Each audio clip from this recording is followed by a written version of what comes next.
I was talking today to the nurse who's my sort of contact at the hospital. She's someone I deal with on a regular basis because of my client. Anyway, and she's well aware of this whole pandemic thing and the controversy about the vaccine.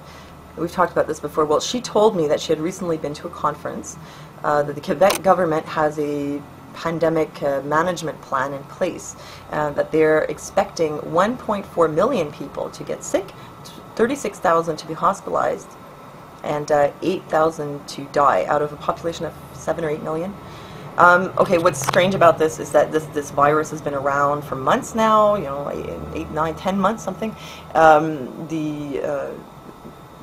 Health Canada has admitted it causes mild disease in most people. The Gazette reported recently that actually we're having fewer flu deaths this year than we have in other flu seasons.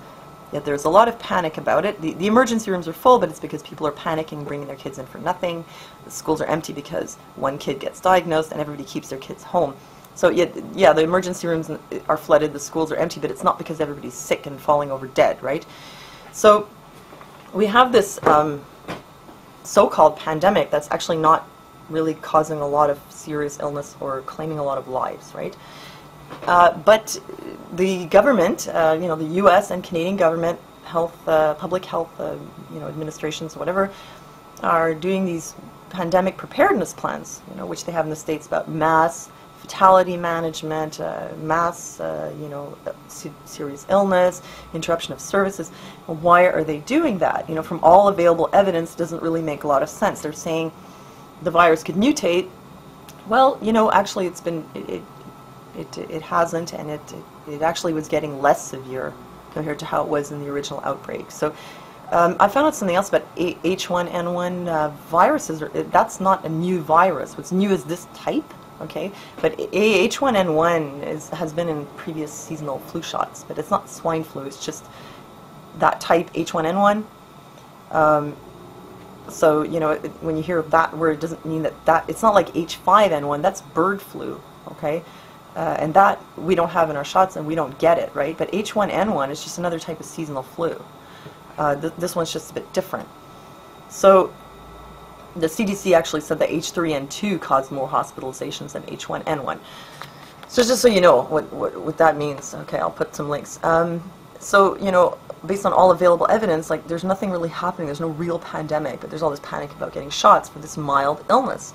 And the governments are kind of promising you that there's going to be this third wave of this mutated flu, and they're putting all these plans into place, right? Now, recently, I found out that back in August, a Mossad microbiologist, Joseph Moshe, came forward in the media. He was on the Dr. True Ox radio show saying that Baxter International was creating a biological weapon in the Ukraine disguised as an influenza vaccine. He said he was going to go to the U.S. government with this information and blow the cover.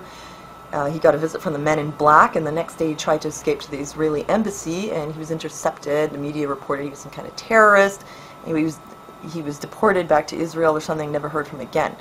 Okay, now this was in August. I'm going to put the link. I mean, this happened in August. This is what the guy said. Now what we have is an outbreak of a very strange disease in the Ukraine, okay? And the Western media is reporting it as like H1N1, but the Eastern European media is not, and they're actually saying the U.S. should stop speculating that it's H1N1 influenza, because, yeah, a few of the people who were hospitalized tested for it. But they're saying, by and large, this is a disease they've never seen. They've never seen anything like it. It's some kind of very virulent viral pneumonia where your lungs fill with blood. You die very quickly. Actually, I saw in one report that the temperature inside the lungs was 55 degrees. You can imagine how high that is, because 38, 39 is a fever. So 55 is like melting, So we have this outbreak of this really strange disease. Now, something very strange about this outbreak is that normally epidemics, you start with an index case, or some source of it, or maybe it came from an animal or something, but it spreads out slowly. Okay, you don't have thousands of people falling ill overnight from mystery disease, which is what's happening in the Ukraine. And I'll give you an example. Like, look, with the swine flu, you had, it started in this little place in Mexico, and it spread out from there, right? It doesn't happen overnight, but they have like tens of thousands of people, falling ill with this just out of nowhere. And while we're on the subject, they do have pneumonic plague in China, because the rodents have it, and sometimes people get it. But you don't get thousands of people getting it overnight, because what happens is somebody gets in contact with it, they spread it to a few people, the authorities realize, the health authorities realize what's going on, and they quarantine the place. And still you don't have thousands of people getting sick. You'll have 6, maybe 10 people. So what's happening in the Ukraine doesn't make any sense. Even if it's a very contagious and virulent disease, it shouldn't happen overnight like that. And for the wingnuts who believe in chemtrails, there were eyewitness reports, apparently, I can't verify this, but this is a rumor, that there were planes spraying something just before this happened. Could it be possible that this is how a biological weapon was dispersed? Well, it could, because we know that they have done that in the US before. We know that they've actually done it in Canada as well, and they've done it in the UK for tests, for military tests. So it is possible. People might speculate that this originated from a vaccine, but I seriously doubt that, because over here you're trying to get everybody to take the vaccine, right? So why would you, if everybody over there got a shot and then got sick, I think the word would get out and everybody would know it came from the shot, and then no one would want to take it, but that's not what's happening. So, our governments have promised us a third wave. They've promised us a mutated flu. So far this flu has not shown any indication of going in that direction. Mossad agent said that Baxter is planning to release a bioweapon in the Ukraine, and now we have a very virulent viral pneumonia suddenly appearing in the Ukraine out of absolutely nowhere.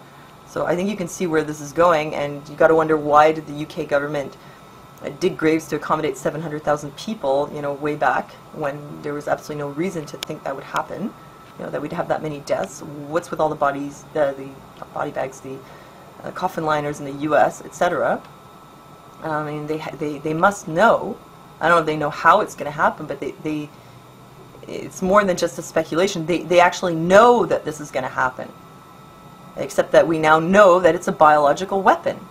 So the question is the H1N1 vaccine that we have right now, would that protect you? Okay, I don't think so. I'll tell you why. Number one, if this is an intentional effort to kill us, why would they give us something to protect us? Right? That doesn't make sense. Two, I'll put a link. Well, it's in French, but what it says is that it's actually been found that people who had received flu shots in the last few years are more susceptible to getting H1N1 this year. So getting the flu shots may make you more susceptible, right? And another thing is, like I said, H1N1 in and of itself, it's not a new thing, it's just this strain. But if this is a new strain, and because it's totally different, it affects your lungs very dramatically, okay? If it's a new strain, this vaccine is not going to protect you, because it's totally different. It's a new strain within H1N1. There's lots of them, okay? So I don't see how it could protect you. Maybe it'll actually make it worse. I wouldn't get it.